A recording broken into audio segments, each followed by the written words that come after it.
자, 코로나 시대의 예배에 대해서 오늘 저는 여러분들과 함께 나누려고 합니다. 특별히 오늘 실천교회에서 여러분들과 함께 이렇게 온라인으로 방송을 하게 돼서 기쁘고요. 만나게 돼서 기쁩니다. 코로나 이후 시대의 예배에 대해서 이야기하고 싶은데 여러분 아시다시피 지금 우리는 코로나와 함께 살아가야 하는 그런 시대를 살아가고 있습니다. 언제 끝날지 모르고요. 학자에 따라서는 2024년, 25년까지 이야기하는 사람들도 있습니다. 온라인과 함께 코로나와 함께 살아가야 하는 이 예배 상황에 대해서 오늘 조금 나누도록 하겠습니다. 올해 초부터 사실 전 세계적인 전염병을 경험하고 있습니다. 인류 역사에서 코로나 19와 같은 팬데믹이 여러 차례 있었죠. 14세기 전후에 유럽 인구의 3분의 1의 목숨을 앗아간 흑사병이 중세 교회를 굉장히 약화시켰습니다. 오늘 한국 교회가 굉장히 약화된 것처럼 중세 시대도 마찬가지였습니다. 이를 통해 유럽의 근대화가 성큼 다가오게 되기도 했습니다. 1918년엔 스페인 독감이 있었고요. 2020년 현재는 코로나19 바이러스가 다시 유행하고 있습니다. 지금 코로나 바이러스는 처음 나왔던 바이러스랑 많이 변형되어 있다고 알려져 있습니다. 백신이 나올 무렵 빠르면 올해 말 또는 내년 초 정도에 나올 수 있다고 제가 들었는데요. 이미 다른 종류의 코로나가 유행해서 백신이 과연 작용할지도 의문이 간다고 합니다. 세균이나 바이러스가 확산되는 그 시간보다도 훨씬 그러니까 백신이 개발하는 시간보다 바이러스가 빠르게 퍼져나가고 있기 때문에 이것을 통제하기가 굉장히 어려운 상황이다라고 그렇게 알려져 있습니다. 영국의 생물학자 윌리엄 해밀턴은 자연은 순수를 혐오한다라고 이야기하죠. 우리 이화여대 최재천 교수가 이분을 많이 인용을 합니다. 이런 거예요. 우리가 이제 정해진 공간에 농작물을 키우죠. 우리가 한 종류의 농작물을 키우게 됩니다. 그렇죠? 그 공간 안에 또 그 농작물을 좋아하는 해충이 모여들게 되고요. 그 해충을 박멸하기 위해서 우리는 농약을 사용하게 됩니다. 그러면 그 농약을 우리는 다시 그것을 음식을 통해서 먹게 되는 이런 악순환을 경험하게 되죠.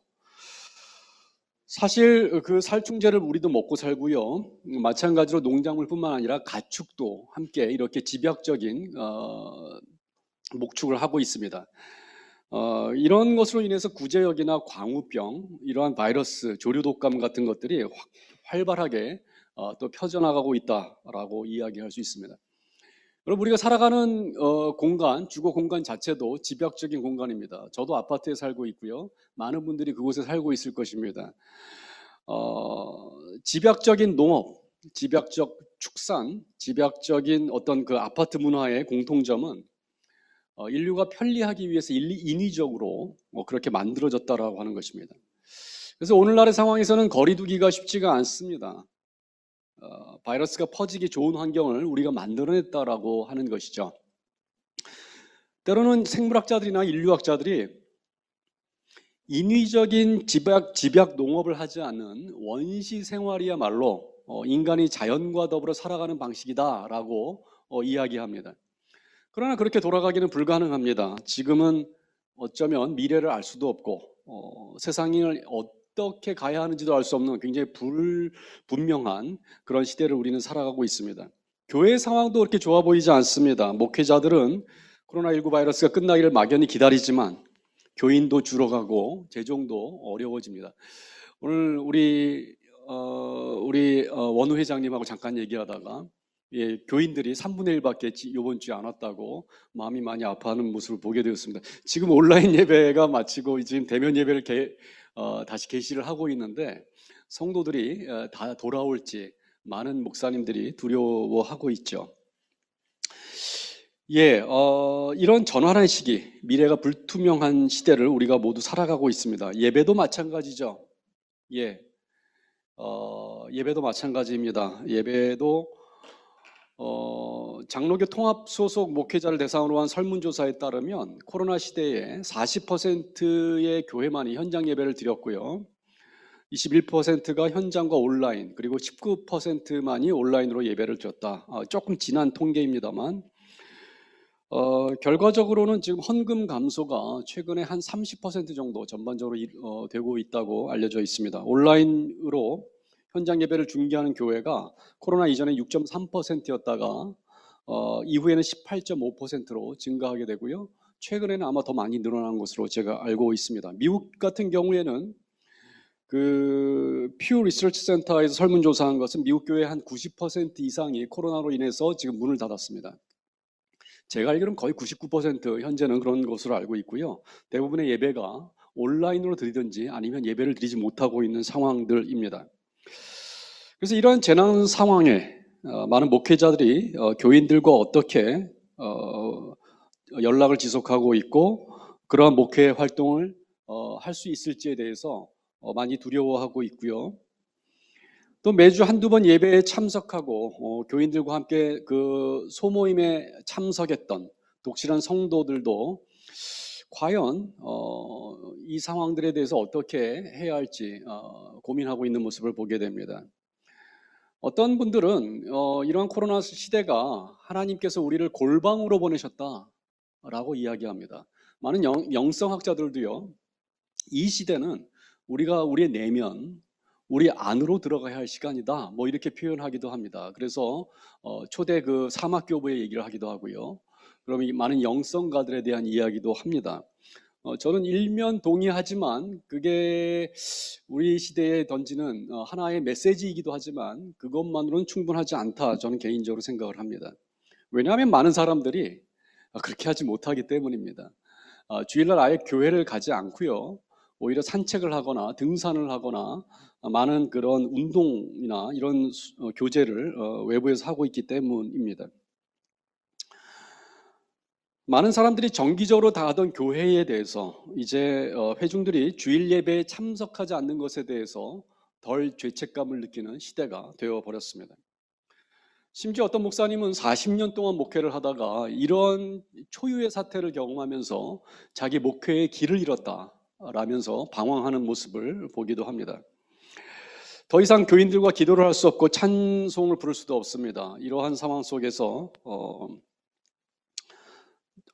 처음으로 40년 자기 목회 여정 가운데 길을 잃은 느낌을 갖게 되었다라고 합니다. 이러한 예배의 위기를 경험하는 교회는 이러한 상황을 어떻게 대처해야 하는가라고 하는 것입니다. 사실상 이러한 거리두기로 인해 역동성이 약화되었죠. 예배는 기본적으로 소리와 찬양을 하고 기도를 하고 손을 들고 또 무릎을 꿇고 하는 몸의 행위를 반드시 동반하게 되어 있습니다. 특별히 개인적인 것은 우리는 그 예배라고 하지 않습니다. 공동체가 모였을 때 다수가 모여서 함께 드리는 것을 공식적인 예배라고 이야기합니다. 개인이 하는 것은 이제 경건회 또는 뭐 디보션이라고 이야기하죠. 기본적으로 우리는 비말을 퍼뜨릴 수밖에 없는 예배 구조를 가지고 있습니다. 이러한 시대에 우리가 이 온라인 예배를 드려야 한다라고 하는 것이 하나의 선택할 수밖에 없는 그런 옵션입니다. 온라인 예배를 생각해 본 적이 없는 교회들조차도 이 상황에 적응해야 되는 그런 상황이 되었습니다. 디지털 종교학자인 팀 허칭스에 따르면 1990년대 중반 인터넷이 보급되면서 많은 교회들이 웹사이트에 유용한 정보를 제공하기 시작했습니다. 일부 교회는요, 대화형 3D를 시험하기 시작했습니다. 일부 학자들은 인터넷 시대에 종교가 이제 새로운 형태를 띠게 될 것이다 라고 주장합니다. 2000년대에 들어오면서요, 온라인 예배가 근본적으로 새로운 두 가지 형태를 띠게 됩니다. 첫 번째 형태가 사실은 이 온라인 예배에 있어서 가장 중요한 것이 이게 인터랙션이 가능하냐, 상호 소통이 가능하냐라고 하는 문제를 가지고 있죠. 그래서 이 상호 소통이 가능한 기술을 최대한 활용한 가상의 3D 세계를 가지고 있는 그러한 방식이 나오기 시작합니다. 이게 이제 그러한 교회를 조금 이따 다시 소개를 드리고요. 두 번째 모델은 예배의 전통적인 요소를 온라인으로 방송하는 그러한 교회들입니다. 대부분의 메가처치들이죠. 우리가 잘 아는 세들백, 윌로우 크릭이나 노스 포인트 같은 이런 미국의 대형 교회들이 예배를 온라인으로 방송하고 있습니다. 오늘날 우리 한국 교회들도 대부분 이런 방식으로 라이브 스트리밍을 제공을 하고 있죠. 사실 이러한 스트리밍 서비스는 오래전부터 진행이 되어 왔습니다. 특별히 이슬람권이라든가 이 선교 지역에 라디오라든가 아니면 TV 방송을 통해서 스트리밍 서비스를 하면서 이렇게 선교 사역을 해 왔었습니다. 이제 중요한 것은 온라인 예배에 대한 그 신학적인 입장들입니다. 온라인 예배 신학적 입장 한 3가지 정도로 나누어질 수가 있는데요. 첫 번째는 신학적이면서 동시에 실제적으로 거부하는 입장입니다. 온라인 예배에 대해서 굉장히 보수적인 것이죠. 예배를 어떻게 온라인으로 드리냐, 말이 안 된다라고 하는 것입니다. 디지털 매체로 전환할 수 없다. 예배는 이 바이러스라고 하는 고통스러운 상실이 있지만 여전히 우리는 이것에 대해서 반대하는 입장이 바로 첫 번째 입장입니다. 그래서 현장 예배를 계속 고수하는 것이죠. 여러분 아시다시피 미국 교회들 중에도 현장 예배를 고수하다가 체포되는 경우도 있었고요. 우리나라에서도 그런 케이스들이 매스컴과 각을 세우고 이런 대중들에 의해서 비난을 받았던 것을 여러분 잘 아실 겁니다. 거리두기를 실천하기가 쉽지 않은데 이러한 예배를 드릴 수 있느냐라고 하는 경우에 계속 긴장 관계를 끈을 놓기 어렵습니다. 그리고 매스컴과 사회의 지탄을 받게 됩니다. 이러한 상황에서 실제로 유럽과 북미의 전통적 교회들이 온라인이나 오프라인으로 예배나 미사를 제공하지 않고 있습니다. 두 번째는 신학적으로 수용하지만 일시적 실천이다라고 주장하는 입장입니다. 현재의 유행병으로 인해서 온라인 예배가 잠정적으로만 허용해야 된다, 정당하다라고 하는 입장입니다. 집에서 온라인으로 예배를 드릴 수밖에 없는 상황이기 때문에 어쩔 수 없지만 상황이 호전되면 다시 오프라인 예배로 돌아가야 된다라고 하는 입장이죠. 온라인 예배는 기독교를 인정하지 않는 문화권과 국가의 교인들을 위해서 특정하게 유효하다라고 하는 입장이 두 번째 입장입니다. 세 번째 입장은 신학적으로 수용하면서 동시에 실제적으로 적용하는 입장입니다. 일부 교회가 온라인 예배를 신학적으로 수용하고 이게 가장 효과적인 방법이다라고 주장을 하고 있습니다. 특정 장소, 교회라고 하는 장소에만 모일 수 있을 뿐만 아니라 모이는 것만이 다가 아니라 여기에 대해서 이제 예배 공동체성에 대해서 의문을 제기를 하는 것이죠. 이러한 팬데믹 상황에서는 온라인 모임, 온라인 예배, 온라인 성찬은 선택이 아니라 의무이다라고 주장하는 입장들입니다.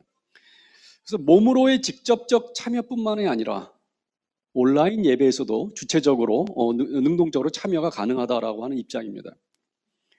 예, 그래서 이러한 공동체의 변화 연구들이 나오게 됩니다.